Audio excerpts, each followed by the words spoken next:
Hello, everyone. Welcome to this celebration of John's life. My name is Steve Jacobson, and I have the honor of being the host for today's service. I'm going to orient you to our time together, and I'll begin by describing the flow of the service that we'll all be sharing in today. We'll begin with a life summary that I'll read, a chronology of John's life, and then there'll be 6 people. They've pre-recorded reflections. The first will be John's younger brother, Bill, and then 5 other people who have been significant in John's life: Lee, Lois, Adele, George, and Roberta. And we'll also be listening to musical pieces by George and Donna that are chosen to honor him specifically, honor John. In between this, you'll see some great clips of John's art and animation, as well as some personal photos. And this pre-recorded section that's been carefully put together for everybody runs about 33 minutes. So when that's completed, then there'll be an open mic time of about 15 minutes, and I'll moderate that. And if you have a reflection or a story you want to share with everybody, you'll be able to do that. I'll give you specific instructions, technically, how to do that when we get there. So let me begin then with this simple summary of the arc of John's life. John was born in Omaha into a family of an evangelical Lutheran minister. As a child, he drew pictures incessantly, cowboys and gangsters. Over the rest of his life, the subject matter changed, but he never stopped making pictures.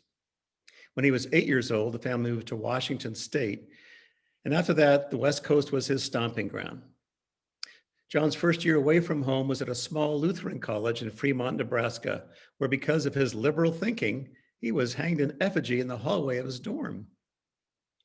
From there, he studied at the San Francisco Art Institute with giants of modern art, like Frank Lobdell and Richard Deaconborn, and the University of Oregon, where he later taught. No matter how tight the money was, John always had a room in which he could create pictures, a studio that was as important as his bedroom. During his years in Oregon, his pictures began to suggest movement, as if the images were ready to drive right off the canvas and walk. He tried his hand at animation, which became a second career, an obsession with pictorial movement which lasted for the rest of his life. Even though he always identified himself as a painter, which was his principal art form. His first film, This Is Not a Museum, received critical acclaim and led to the award of a Guggenheim Fellowship, which he used to complete Free Fall, the next in his cycle of animated films. He made many more animated films, including Sesame Street for his PBS, Arm & Hammer Foundation, and for clients such as Sears Roebuck and other work for PBS. When John was 20, he met and married Jackie, a fellow art student. Although their marriage lasted only a few years, they had a daughter, Jill, who he was devoted to. He would create books with wild stories accompanied by pages and pages of cartoons, which she still has and treasures today. One of John's happiest days happened just over 7 years ago when he stood by Jackie as Jill married her love, Jason. John taught at several colleges and universities over the years, including the UC Santa Barbara College of Creative Studies and later at Harvard's Carpenter Center. Teaching came easily to John, and he often heard students say he had been the main inspiration of their college life. In the second half of his life, John was restless, moving first from Oregon to California to exchange rain and gray skies for the California sun, then back to Oregon for the village life along the Columbia River Gorge. Here he expanded his artistic activities from prose to drama. 10 years later, he returned again to Santa Barbara, where he remained for the rest of his life. During this period, John produced hundreds of paintings. He revised Heavy Snow, a book he had published 20 years before, now titled At a Particular Age, about his father's descent into Alzheimer's. In Santa Barbara, he met Roberta, with whom he shared a deep and lasting love for 6 years until the end of his life. He found what he was looking for. 10 years before the end, this idyllic life of painting and writing under the California sun, John's life was crossed by a shadow, a blood disease. During the last decade, the disease became gradually more consuming and the treatments more draining. Even though spiritually and emotionally sapped of energy, he was peaning until the last weeks when the disease finally struck him down. He passed away December 26th. So let's now hear this wonderful compilation of some remembrances from John's family and friends. When I was 7, my brother was 14, and I worshiped him. I wanted to follow him everywhere. If he went camping in the woods out back of the house, I begged to come along. But he always said no. I would implore Mother to make him say yes, and once in a while, she would. My brother would grimly obey. Camaraderie with his friends was ruined, but I loved it. Just to be with him. He was charismatic from the very beginning, as far as I was concerned. By the time he got to college, though, he changed. In a letter to me along about Thanksgiving, a letter probably still in one of my boxes, I was 12. He wrote to me that he missed me, that he missed my pitiful voice. Can I come? After that, we became great friends, him my principal correspondent, until I followed him to college. He stepped in to help me deal with our Lutheran minister dad, who had been so hard on him. I sometimes say John was my proto-dad. I burned through a lot of long-distance charges in those days, asking him everything from how is one supposed to kiss, to when should I change the tires?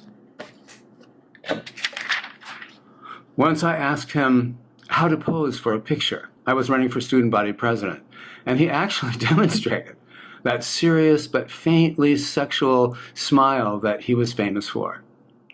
It struck me funny, roll on the ground funny. I laughed hysterically while his smile drooped to a frown. It became a joke between us. Over the years since then, we consulted on each other's projects, judged each other's love life, sent homemade gifts and cards for each other, John never missing a chance to encourage my creativity. I always followed his adventures with an amused, if sometimes judgmental tone. Like any deeply intimate friendship, we had our ups and downs over the decades, once not speaking to each other for almost a year. But we always rediscovered each other. I remember saying to him, "Please let me die before you, so I won't be alone." But he did.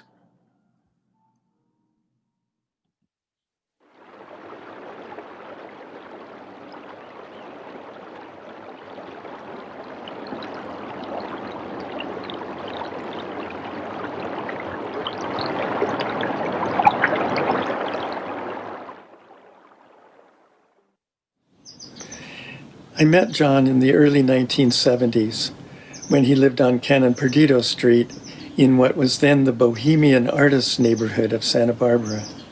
He had recently parted ways with his German wife, Karin, and she had become my girlfriend. Karin and I were together for a few years, but my friendship with John lasted for a lifetime. He was prematurely gray with sparkling blue eyes and boyish good looks. I will miss his gregarious nature, his warmth and curiosity, his kindness and generosity as a friend. John's playful sense of humor sometimes verged on silliness, but he also had a strong sense of justice and an active bullshit detector. We have been like brothers all of these years, and even though he was 11 years older than me, at times he was like my younger brother, especially when it came to practical things like buying a car, designing a garden, or a place to live. He always found ways to show his appreciation.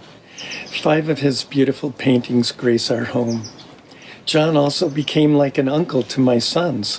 When Michael attended Lewis and Clark College in Portland, John was living there and made sure all was well with Michael. John spontaneously designed the logo for our son Danny's photography business. John had magical powers of attraction.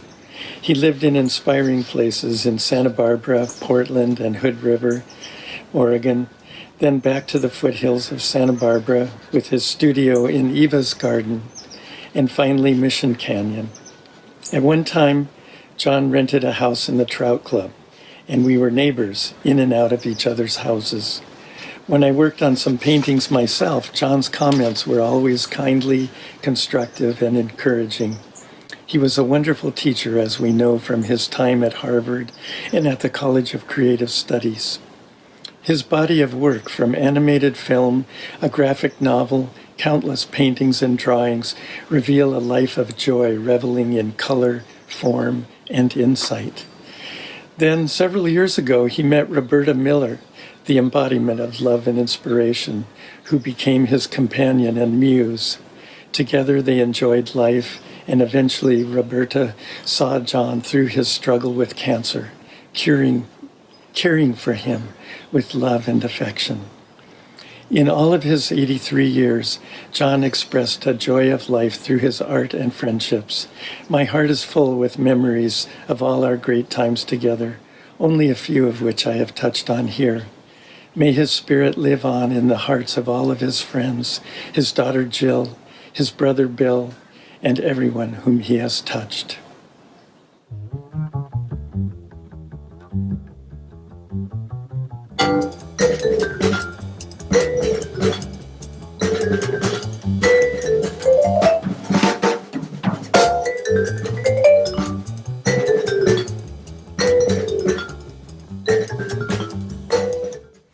Hello, everyone. I was very pleased to be asked to speak at the celebration of John Haugse's life, and I would love to share a few thoughts with you today. I met John Haugse when he was a filmmaker working on an animation of Armand Hammer's Daumier collection. His studio was in a little cottage near my office, a bundle of buildings owned by the Trust for Historic Preservation. I met him because he worked with Suzette Curtis, who was a student of mine, and she introduced us, and I liked him immediately. He was a great conversationalist, very friendly, and had a wonderful sense of humor. I was a busy college administrator at the time and very stressed out about the juggling act of my life, so frankly I would look forward to the time out I would take having coffee with him and talking about the meaning of life and other great issues. The Daumier project was so fantastic, and I enjoyed seeing it take shape. He was so proud of their work together, but it was very tedious since each panel was drawn by hand as he brought the people depicted in the Daumier etchings to life. I stayed in touch with him over the years and visited him in Hood River, Oregon, where my husband has family, and that was very interesting, seeing how he lived, and wherever he lived, he managed to create a studio and was prolific. He told me often, I'm an artist. What I do is paint, and I do it every day. To fast forward, he decided that the rainy weather in Oregon was depressing, and he'd always dreamed of returning to Santa Barbara, where he had deep friendships. The reality of finding housing was shocking because so much had changed in the, I think it was 20 years since he had been gone. And sure enough, his friends had guest rooms for him, but he needed a place to paint as well as privacy. One night we invited him to dinner, and soon after he arrived in Santa Barbara, and we included a close friend of ours in the evening, and she was a retired therapist named Eva Mencken. Those two hit it off immediately as both were so gregarious, and we could hardly get a word in edgewise. Once Eva knew of his predicament, she said he could stay at her Mission Canyon home in the guest suite until he found a suitable place to live. But the situation that was so comfortable, he moved in quickly and he stayed for several years, even building a studio on the back of her property. So it was a great situation. Their friendship developed over the years, and she always says she got more than she gave because they had such amazing conversations every day. We bought a painting from John and then luckily became a recipient of a few other gifted paintings from his early years. And they are on walls in the living room. We see them every day. As we walk up the stairs, there's more. And as we read the paper in our sitting room, there are two other large paintings. So he's in our thoughts every day. And we enjoy his extraordinary talent and his imagination every time we're in and out of one of those rooms.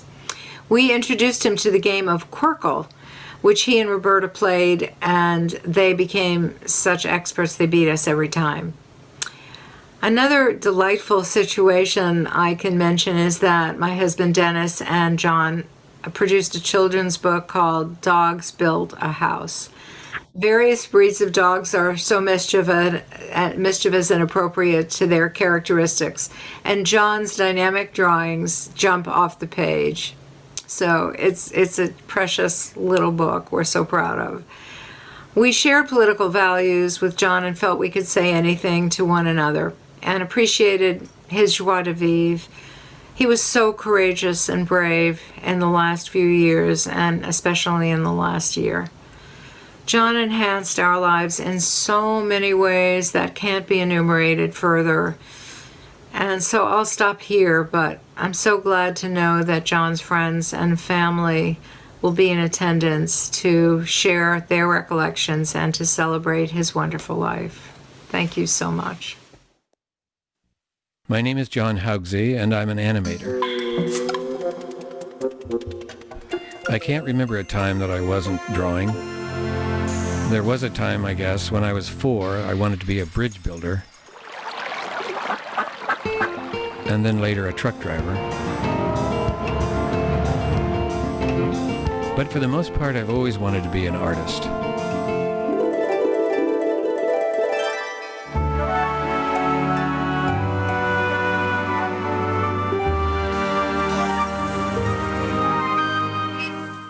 After art school, I discovered filmmaking, and finally animation, and developed a love affair with it that's been going on ever since.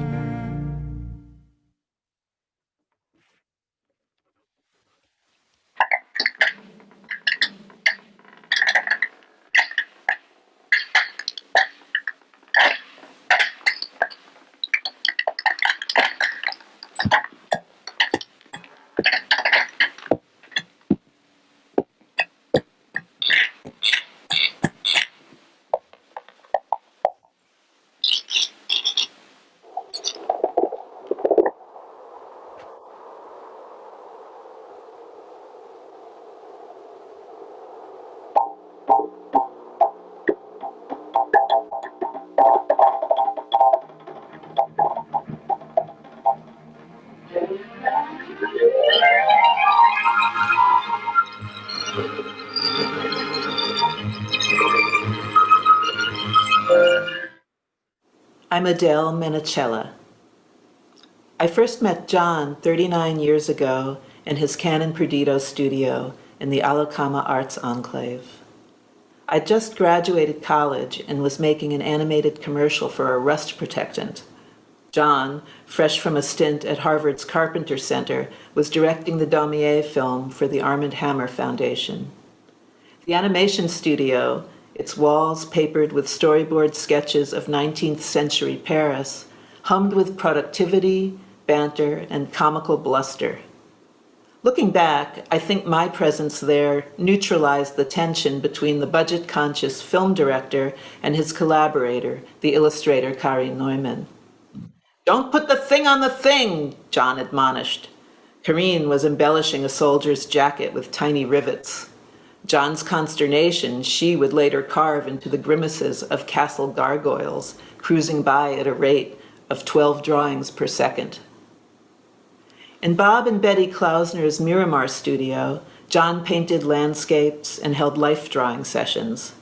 Never mind the model, I was transfixed by famed costume designer Dorothy Jeekins, her long, graceful fingers flicking genius onto paper.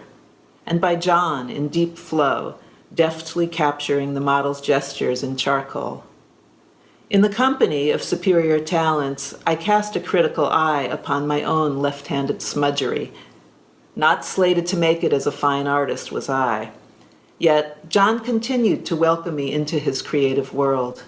Over the years, we worked together harmoniously on several commercial projects, our bond deepened by the afternoon coffee breaks and chess games. In some respects, John saw me as his student. He always offered advice. I never took it. Don't marry in your 20s. Don't go to work in advertising. Don't buy a house in Santa Barbara. And finally, don't be your mother's full-time caregiver. Understood. Don'ts like these make the life of an artist possible. But sometimes commitments can bring art to our lives. Several years ago, on one of the many afternoons that John zipped through the hills of Mission Canyon on his red motor scooter to visit with my husband Lee and I, one or the other of us came up with the idea to look for a household to share. And lo, not long after, we spotted the magnificent studio on Puesta del Sol. Today, the walls of our home are covered in John's paintings and drawings. The parts of John's workspace that are lovingly organized have Roberta to thank. John's spirit, wise, playful, and cantankerous, abides throughout, from a scrap paper cartoon of a disheveled artist yelling at his dead father, to a landscape painting on the easel, dusk shifting the colors on a lagoon's rippled surface. The artist's life is finite, less so his art. As John's artwork begins another life, it graces other walls and sparks other friendships. Thank you. You do so well for my soul. I just can't let you go.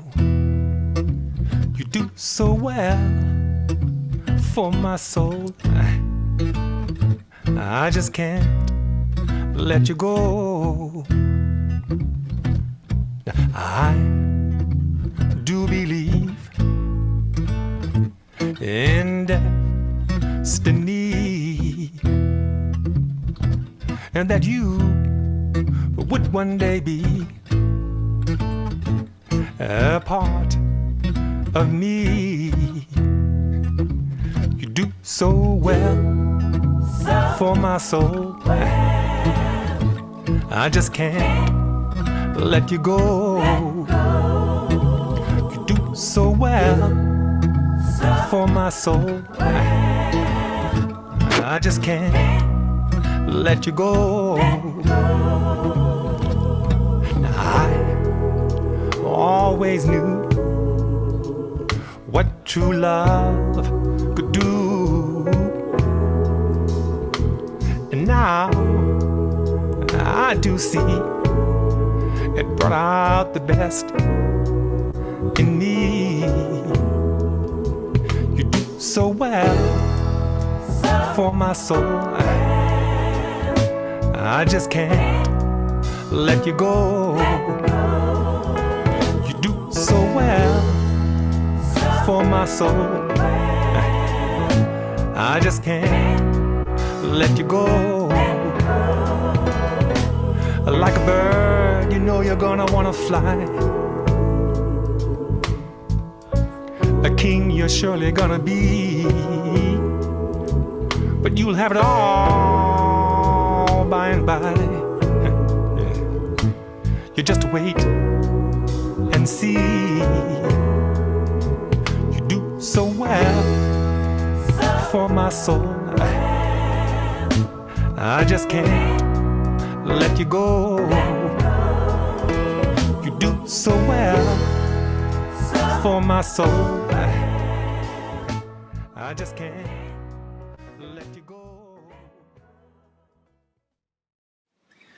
Hello, everybody. I'm George Friedenthal, and I'm proud to say that John was my friend.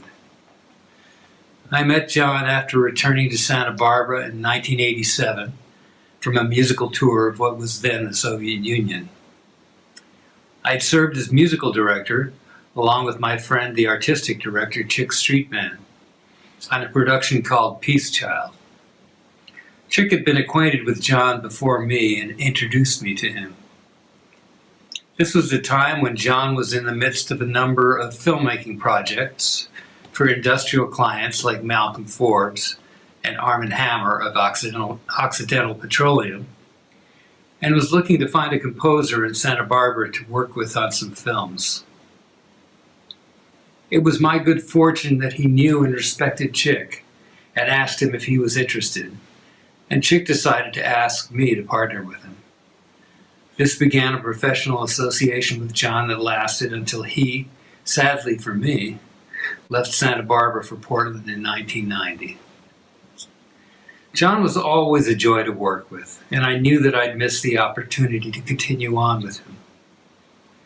Though we stayed in touch, there was a 20-year pause until he returned to Santa Barbara about 11 years ago. Then we began to work together again, and our friendship also had a chance to really grow. John became one of my closest, truest, and most loyal friends. I got to appreciate his playfulness and sense of humor, which, like mine, didn't shy away from the absurd and silly. He could always make me smile with his impersonations of his relatives and his poor imitation of a Brooklyn accent. We both loved to laugh and could make each other laugh, which I really think was the biggest reason for our spending so many hours on the golf course together. It certainly wasn't our golf game. I don't believe we get to have many friends in a lifetime who can make you smile simply by the act of showing up, even when it was at your house unannounced. He was one of those for me. My wife, Leanne, and I are lucky to have several pieces of John's art in our home to enjoy and remind us of him. One large abstract painting hangs over my piano in my studio, beautifying the space and inspiring me as I work. Thank you, John. John was 13 years older than I, but I never saw him as anything but my contemporary because of his youthful spirit. So, as a tribute to him, I'd like to sing now, along with my recording of a Bob Dylan song that I played at his dear friend Eva Mencken's 90th birthday. It's a song I think that he loved. This version includes the generous contributions of Randy Tico on bass and David West on acoustic guitar. Thank you both. John, in my heart and mind, you will always stay forever young. Johnny, this one's for you.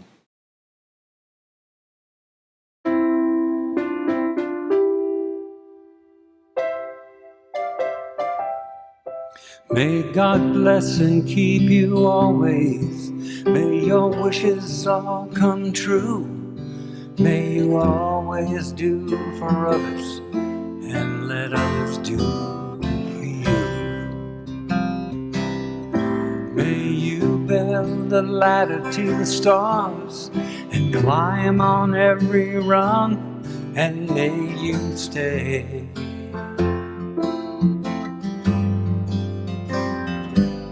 forever young.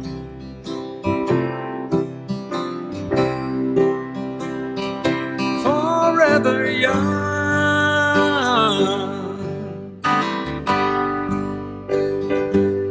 Forever young.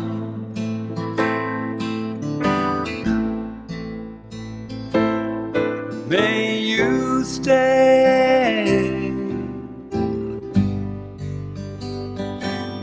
forever young.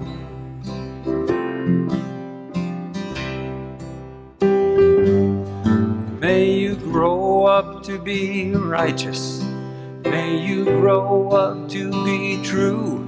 And may you always know the truth and see the lights surrounding you. May you always be courageous, stand upright and be strong, and may you stay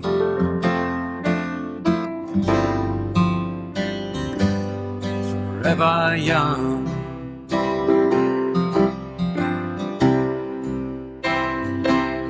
Forever young.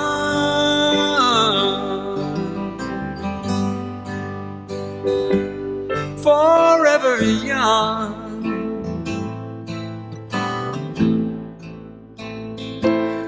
May you stay forever young.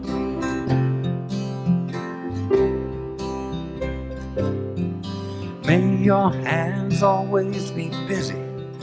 May your feet always be swift. And may you have a strong foundation when the winds of change shift. May your heart always be joyful. And may your song always be sung. And may you stay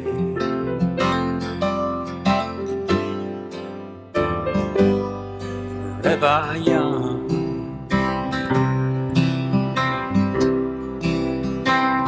Forever young.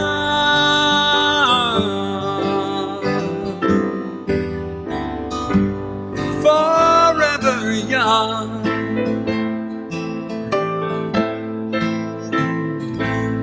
May you stay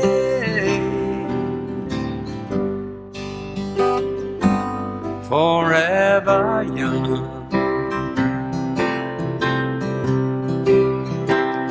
Forever young.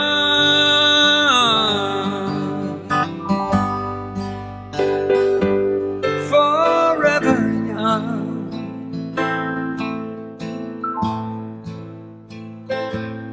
May you stay forever young.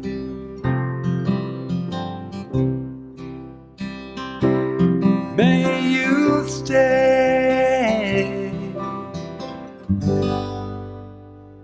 forever young.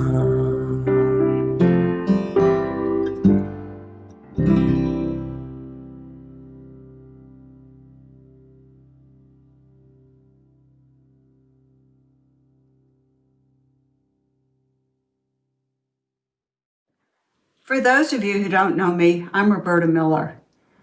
I haven't known John nearly as long as many of the previous speakers, but for the last 6 years, John and I have been almost constant companions. Shortly after I moved to Santa Barbara from Aspen, John and I crossed paths. I actually fell in love with him before I even met him. I got an email from him that was so funny, it made me laugh so hard that I was determined to meet him. And also, I wanted to learn how to pronounce his last name. In the next 6 years, we were practically inseparable, and we never stopped laughing.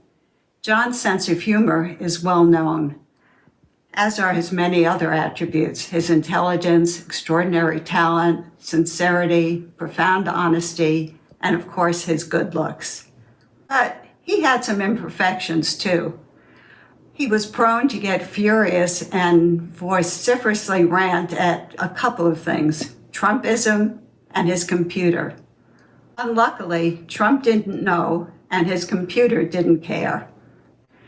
Do you all remember Charles Schulz's comic strip, Peanuts? Well, there was an endearing character named Pigpen in the strip. John seemed to have used him as his role model. Wherever he went, he left a trail of crumbs, gum wrappers, and various other bits of debris. I could always tell what he had been eating and where he'd been. I'd sometimes get angry with him, as I'm an Uber Virgo neat freak, and John was Pigpen. How did we manage not to kill one another? Well, have you ever tried to stay mad at the object of your anger while he's making you laugh? I'll tell you, it isn't possible. John never stopped making art. Less than 2 weeks before he died, we were sitting outside in the sun and he asked me to bring him a sketch pad. I sat by him reading while he drew this picture, his last. I hope you can see the picture. We had 6 years of loving and laughing with one another, and I would give anything to have 6 more, crumbs and all.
Such a beautiful compilation of memories and images.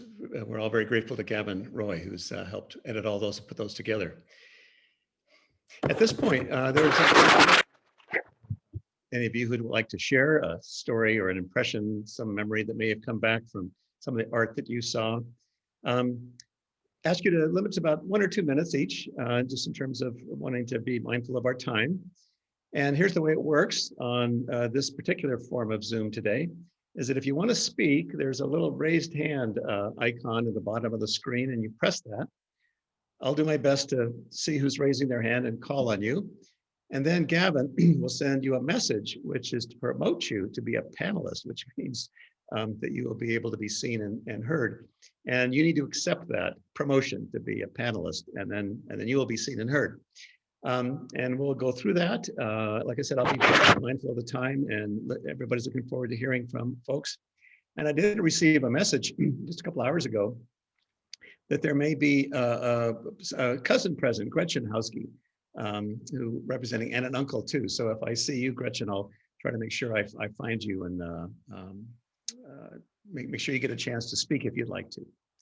So anybody who would like to speak, please push the little raised hand icon.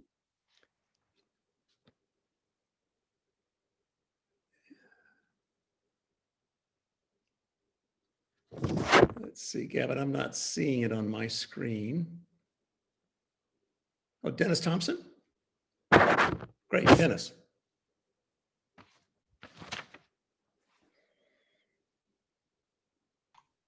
Thanks, Steve.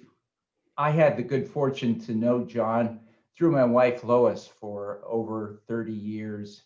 And he, without doubt, is the funniest person and the most creative person I ever met. And if any of you remember, he had the best arched eyebrow he could do of anyone I know. He was terrific at that. I want to mention 2 things about John. When he was at Eva's, he wanted to build himself a studio. And I'm an architect, and I know how hard it is to get a building permit in Santa Barbara. But John did it. He did his own drawings, he designed his own building, and as far as I know, he built the thing himself. So that was an amazing triumph for him in this very tough environment. And the other thing, as Lois mentioned, is my book. I had an idea for a children's book about different species, varieties of dogs building a house, a poodle designing a house, and various dogs taking on the trades. I had the script, I had the idea, but I really had no idea how to turn it into a book. And I was lucky to have John here at the time. I collaborated with him. And whenever we had a disagreement, I was smart enough to follow his advice and do it his way. He brought my book to life. He added so much to it. I never could have done it without him. So I miss him dearly. Thank you, Dennis. Ron, I see Ron is ready, perhaps. There we go.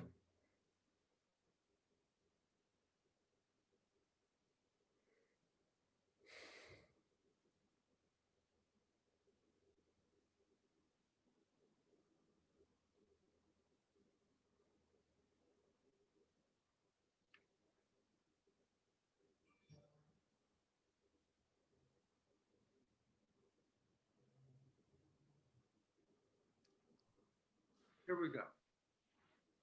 Got it. Sorry about the delay there. I'm Ron Burkhardt, and I first met John 2 or 3 years ago when he moved into the studio in Puesta del Sol.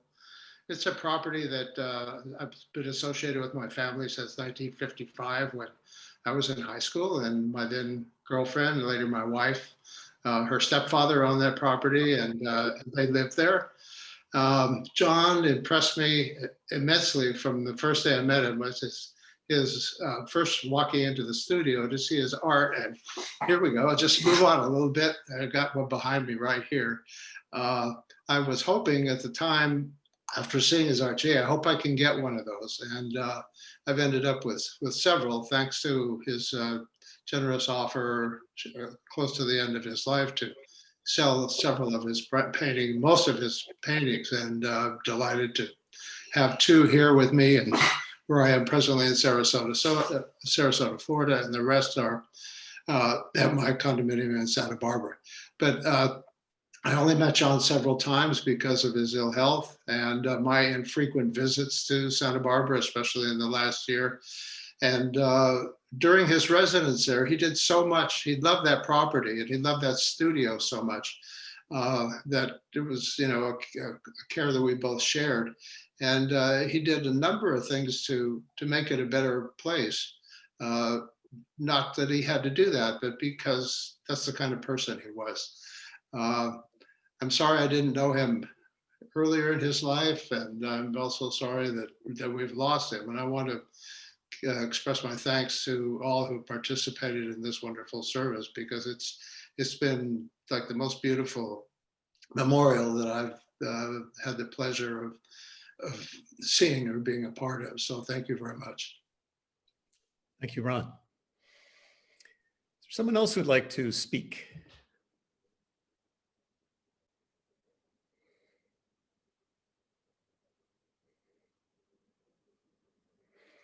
Gretchen, cousin Gretchen.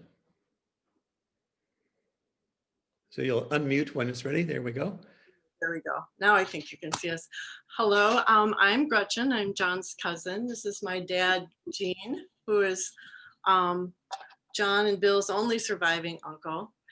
And we just wanted the opportunity to say how much the relationship with John meant to my parents.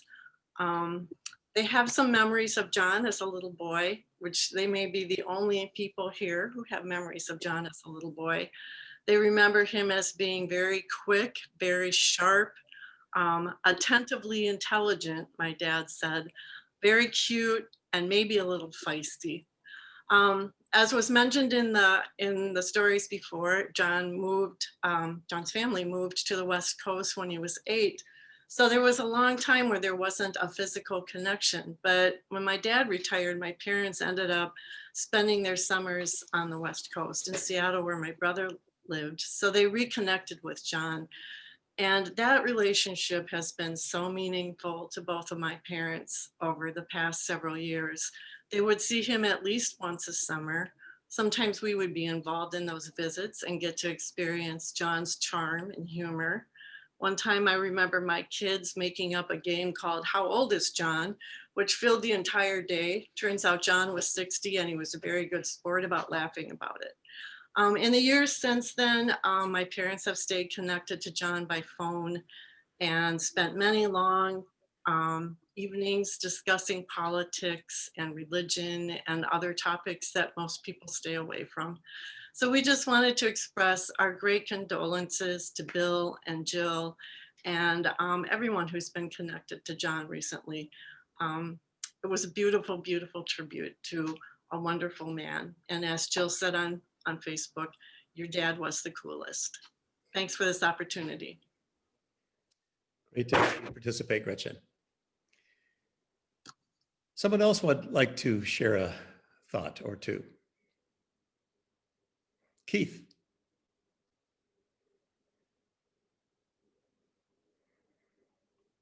So when you're ready, Keith, you can unmute when that's possible.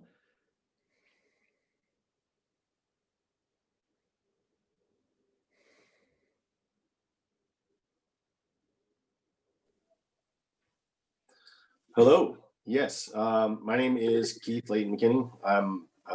John was my uncle. And I guess I just wanted to share one quick little story that always sticks with me, because at the time I was taking pictures, and it was about the last year of my mom's life, and he had come to visit. And we all know, as I've heard many people say, how gregarious he is, and his smile was overwhelming. It just made you want to laugh.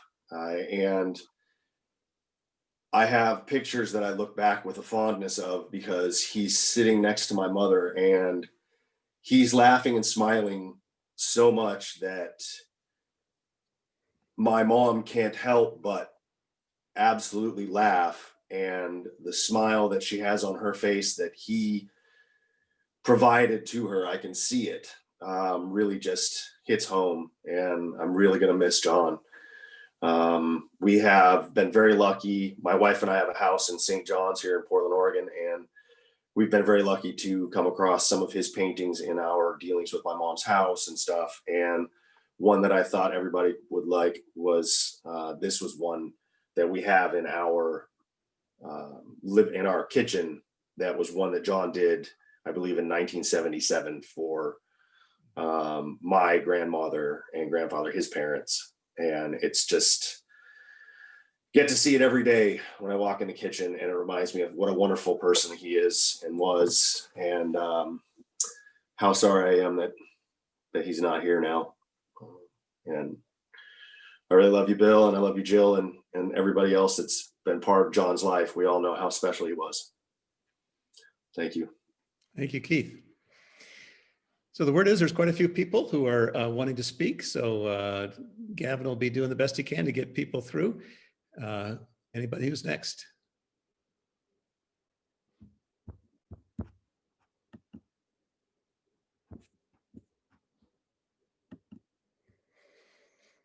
Anita Landecker.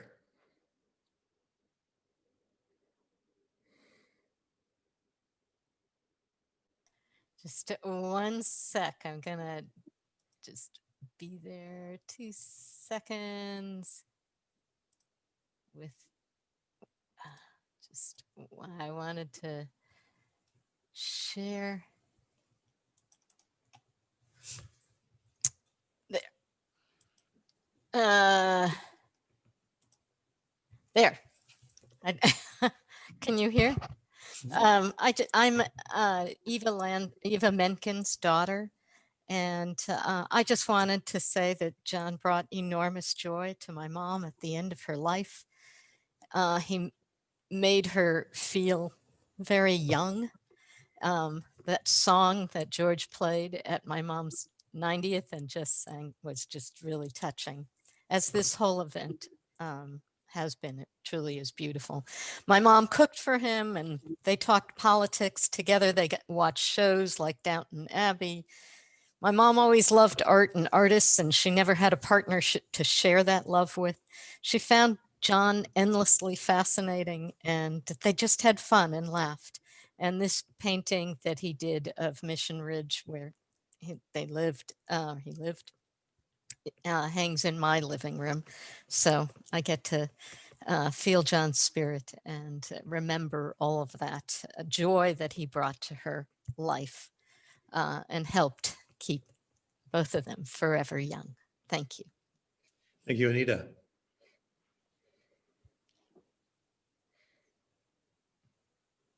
And let's see, we have somebody in the queue here. George.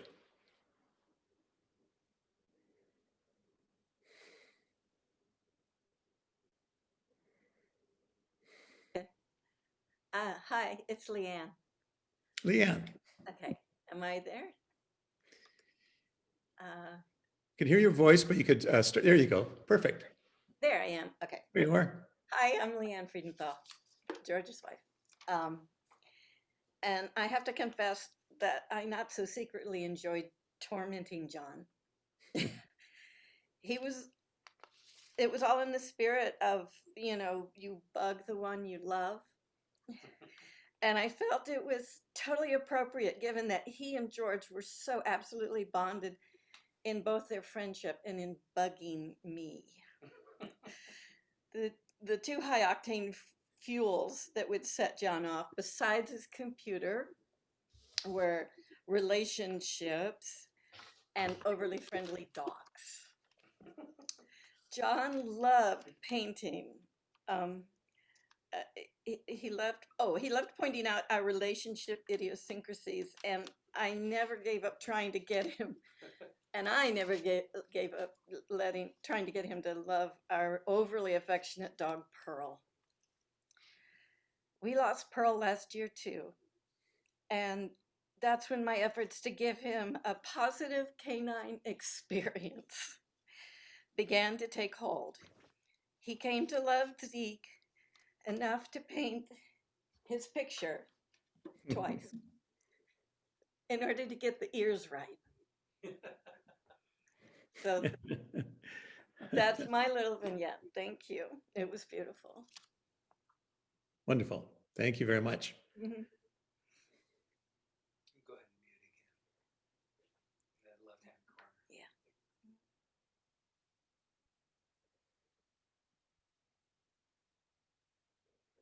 Mickey.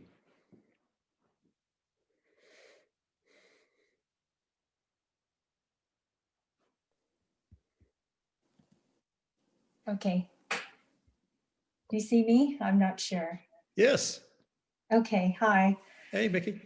I'm Mickey, and I just wanted to share something very quick, quick memory, because I lived at Puesto del Sol many years ago. It was the late I think I moved there 1998, in the space to the right of that beautiful building. I loved that space. And so John knew that my younger son had gone off to college and was out of state. And so he decided that I should rent my son's room to him for the winter. I don't remember exactly how long he stayed, but he stayed for a good while. And it was wonderful because, you know, his sense of humor was so infectious. And I wouldn't admit it, but I think I was more serious than him. And so his lightheartedness and fearlessness about life was very good for me. And it ended up, I can't say I was envious. I have to admit, I was very jealous of the fact that, because I was a busy, very busy teacher, I hardly spent any time in, excuse me, in my home there. And I would, you know, when I would leave in the morning, he's enjoying the courtyard or at his computer. And then when I would come home, he's enjoying painting out in the courtyard. Anyway, he really lived and loved that spot. And he really got more out of it than me because I was hardly there and he was there all day. And anyway, that's Wonderful. what I wanted to share. Thank you. Beautiful. Thank you. Let's do three more folks. So whoever's next in the queue.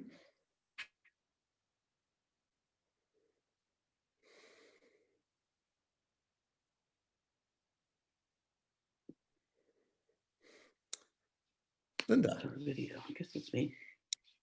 There we go. You're good? Okay. Oh, start video. Okay. Hi, everybody. I got to know John through Roberta, and I could immediately see why she was drawn to him because he was so charming and just a handsome devil and smart and above all, you know, very funny. And we enjoyed dinners together and went to movies, and mostly we enjoyed evenings of lively conversation. And unlike Roberta, who saw his Trump rants as a flaw, I saw them as a saving grace. They helped sustain me through our long national nightmare. So I was very glad that John at least got to see the election results and see that Joe and Kamala had won, and now he can relax in artist heaven and enjoy the inauguration. At least I assume he's in artist heaven and not with the Lutherans, which would kind of cramp his style. Anyway, he was a wonderful free spirit and just a loving man, and I'm really going to miss him. Thank you. Thank you very much. Okay, a couple more.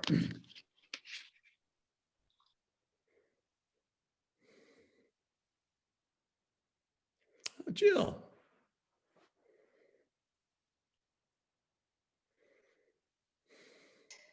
There we go. Hi, I'm Jill Haugse. John was my father, and this is my husband, Jason. And I really just, I guess I wanted to speak up, and I wanted to thank everybody for showing up. And shoot, I was not gonna cry.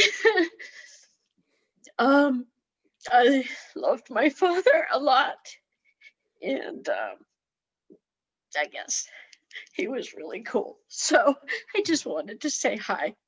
That's all. Thanks. Thank you, Jill. Glad you could be part of it.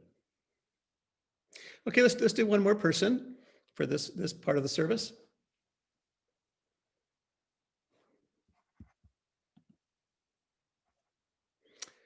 Tracy, so you can unmute and start your video when you're brought on.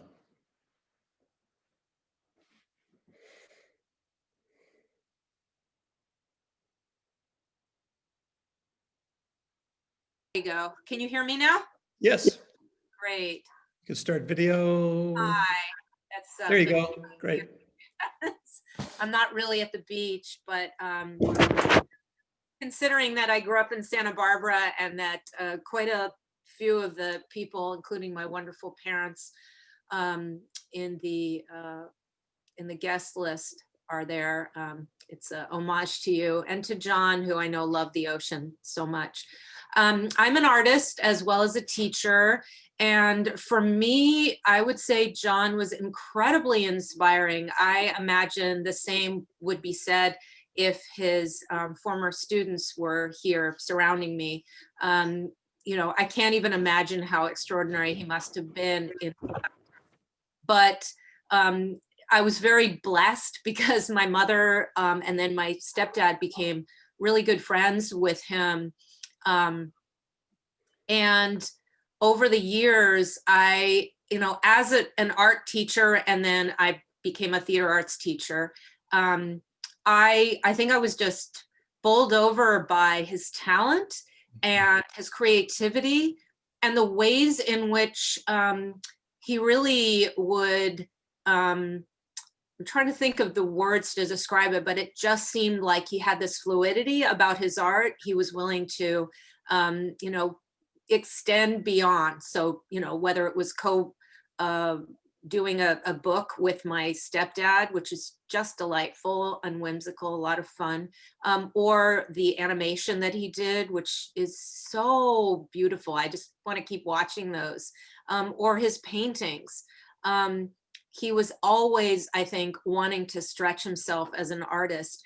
But what for me is my biggest takeaway, the greatest gift that he gave to me, was him looking me in the eye and saying, you need to make time for this. This needs to be a daily practice. You need to, like, say you're going to do it and do it. You have to just do it, because the older you get, it's harder to get into that that structure, and it really needs to be part of a daily practice, the way for some people, you know, dances or meditation or whatever it might be.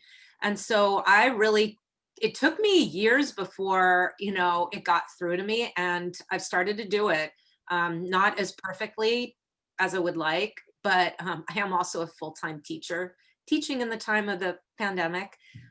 So there's only so much, but John, that gift, that's a lifelong gift, and I cherish that. And I'm so grateful to my parents for having, you know, brought him into all of our lives. I know my husband feels the same way. Thank you. Thank you, everybody, for such a beautiful memorial. Thank you, Tracy. And we're going to leave the door for one more guest. Mary Hebner is in the queue, and we would want to give Mary a chance. So Mary, join us when you're ready.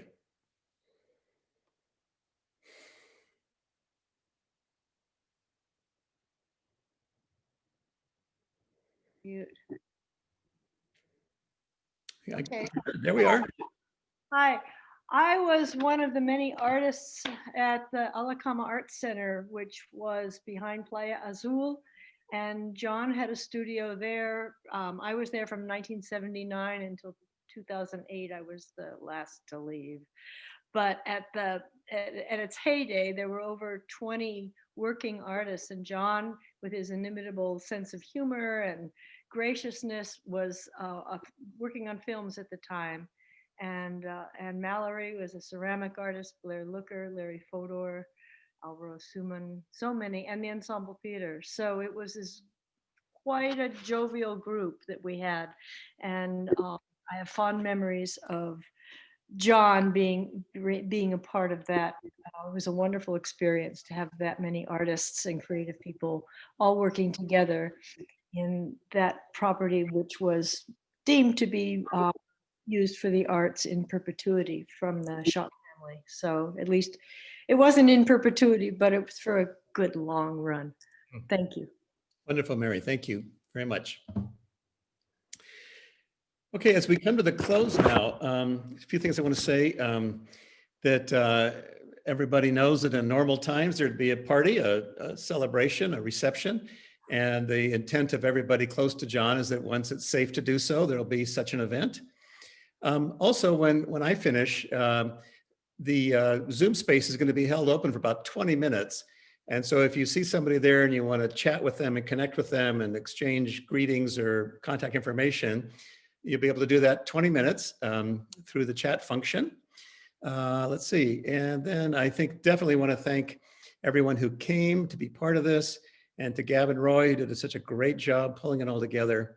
But for now, this has been a remarkable life of a remarkable man who took so much of the glories of this blessed life and let them be reflected and refined and projected into the world in new and creative ways.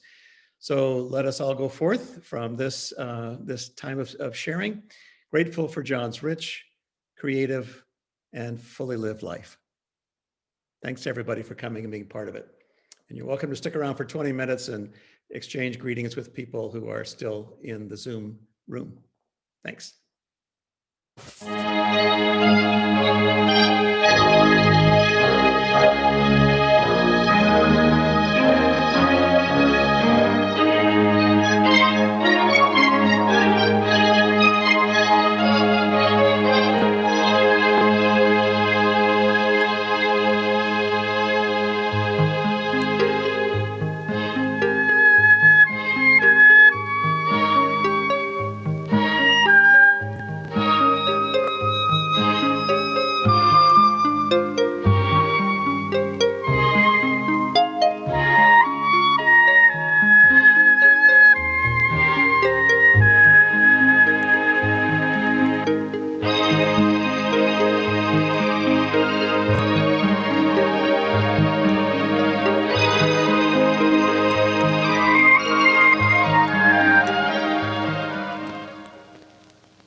Oh,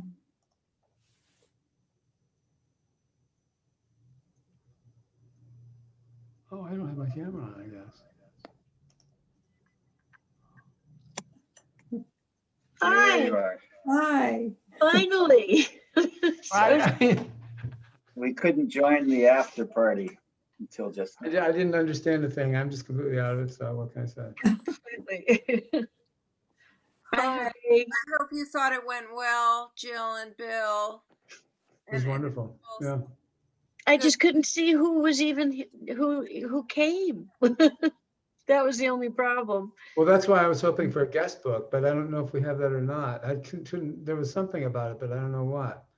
I guess the idea was to take a picture of, I wanted a guest book. I don't know. We'll see if we have names of people who were signed in, but I bet Adele, between Roberta, you and me, we know who we invited at least, right? So we can do that if people don't mind emails being shared for future contact. Well, there's going to be a YouTube, and I'm going to want to contact people who didn't make it, couldn't make it. Yeah, With that would be YouTube. good. So everybody will get a recording. Yeah. Oh, that'll be nice. Well, I can thanks, cry yeah. all over The again. whole thing, Yeah. yeah. So people who didn't make it can see it. Yeah. So it'll be nice. Decided to say something. And What do you have think, Jason- Roberta? You can say it. I thought it was great. I thought it was wonderful. Yeah. What, did you like it? Yes. I liked it a lot. It was wonderful. It was really nice. those photos were so great. They really enhanced everything, and I'm so glad they were about. Adele, how many did you say? 58 at one point.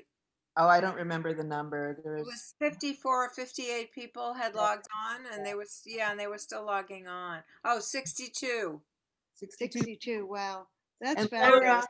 Yeah, Lois thought it would just be us 5, right? That was my worry. Just the 5 of us sitting around. Well, you gals, I mean, Lois, Adele, Bill, I mean, you all did such a fabulous job and put so much work into making this really good. And of course, you too, Jill, with all the wonderful pictures. Thanks.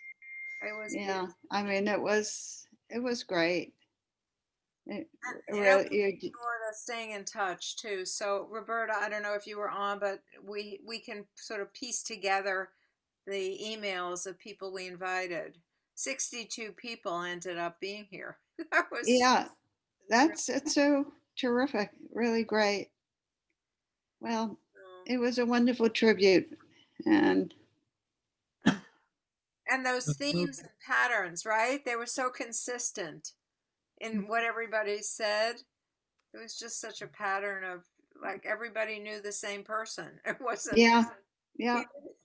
He didn't change for whoever he was talking to. No, he was always himself. He was always himself. Yeah. You don't need to see it on the big screen. Yeah. There's my cousin Raj and Keith. Oh. Yeah. Why does it say Heinz there, Raj? You're muted, Raj.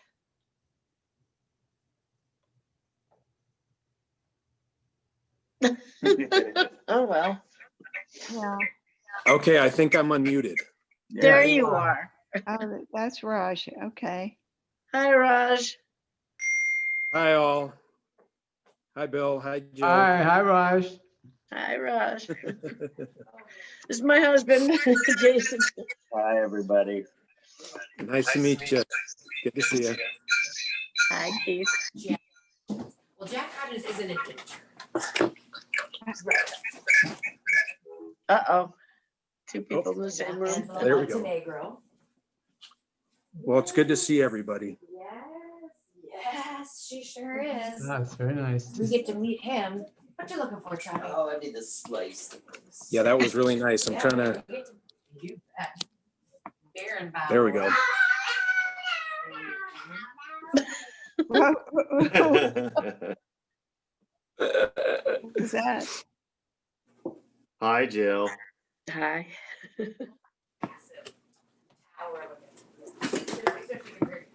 Oh, well, thank you very much for showing up. Yeah, that was an awesome memorial. Thanks. So Yeah. it's all good. Everything's good. It's a good show. And there's going to be a way to be able to get a copy of it. Yeah, I guess so. Yeah.